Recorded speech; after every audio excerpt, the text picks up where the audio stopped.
Tafsir Quran Surat An-Nisa ayat 1 bagian kedua. Demikian pula sebaliknya, tidaklah ada orang yang berpendapat bahwa memang ada manusia pertama dan memang Hawa terjadi dari tulang rusuknya. Tidak pula salah kalau kita umat Islam turut menumpahkan perhatian, menyelidiki teori-teori tentang hasil penyelidikan sudah berapa ratus ribu tahunkah ada manusia di dunia ini. Benarkah atau salahkah hasil penyelidikan orang tentang fosil manusia Peking atau manusia Trinil atau manusia Mojokerto dan lain-lain? Kalau bertemu nas yang jelas dalam Al-Quran atau dalam hadis sahih yang artinya tidak bisa dipahamkan lain, bahwa memang Adam yang tersebut manusia pertama dan Hawa terjadi dari tulang rusuknya. Meskipun seluruh dunia mengatakan tidak, kita akan tetap berpegang pada nas Al-Quran dan hadis. Itu pun dengan mengingat pula pendirian ulama pembangun usul syariat, bahwa hadis ahad tidak boleh dijadikan pokok akidah kalau tidak sesuai dengan nas yang sahih dalam Al-Quran. Sebab pokok akidah wajiblah yang yakin.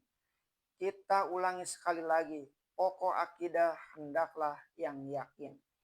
Oleh sebab itu, sudahlah dapat kita pahami bahwasanya jika kita meninggalkan tafsiran jumhur tadi yang mengatakan Hawa terjadi dari tulang rusuk Nabi Adam, yang kemudian sampai kepada pemahaman bahwa semua perempuan terjadi dari tulang rusuk, lalu diganti dengan tafsiran lain karena telah bertemu bukti-bukti ilmiah hasil penyelidikan atas fosil-fosil bekas tulang-tulang manusia yang telah beratus ribu tahun.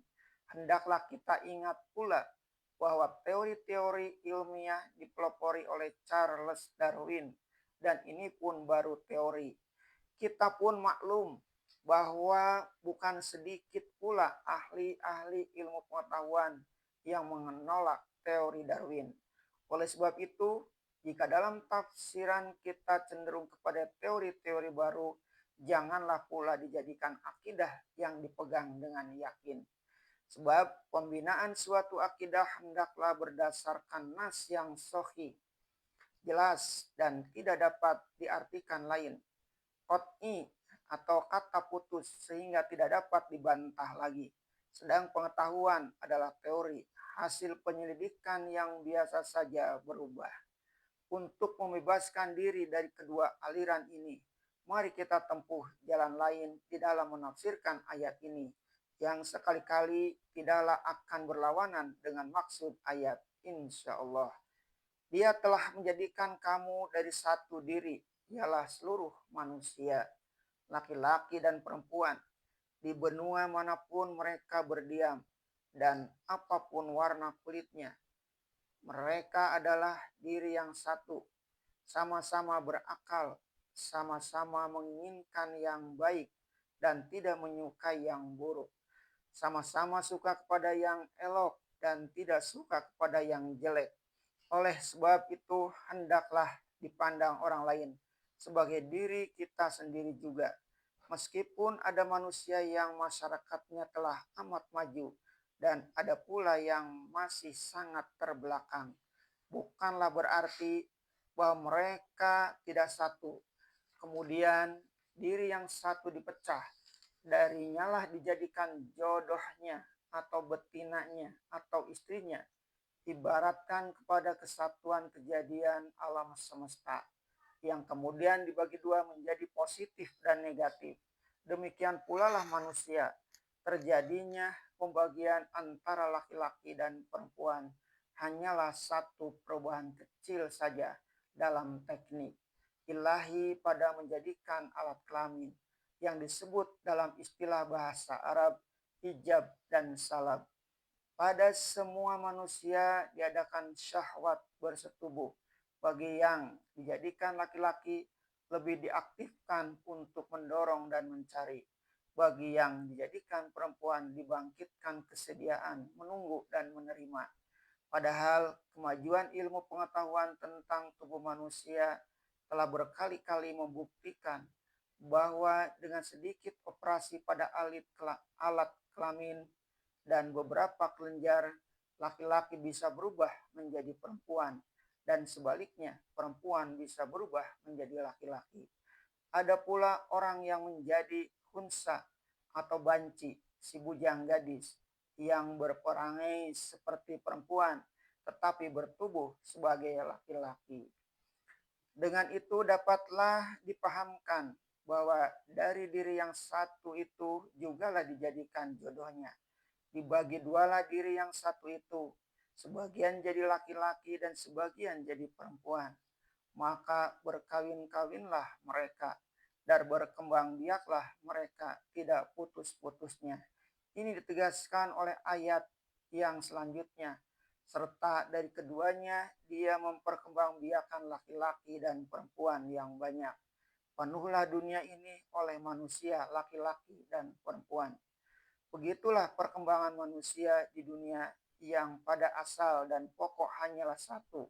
Satu di dalam kemanusiaan atau satu di dalam keturunan yang kemudian telah ditakdirkan Allah berlaki-laki dan berperempuan, berjantan dan berbetina, tersebar di muka bumi banyak sekali, berjuta-juta. Oleh sebab itu, supaya kesatuan mereka tetap terpelihara, datanglah lanjutan firman Allah, bertakwalah kepada Allah yang kamu telah bertanya tentang namanya, dan peliharalah kekeluargaan.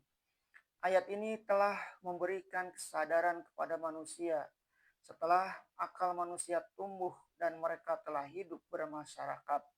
Mereka selalu menyebut nama Allah atau nama Maha Pencipta yang telah menganugerahi mereka hidup di dunia.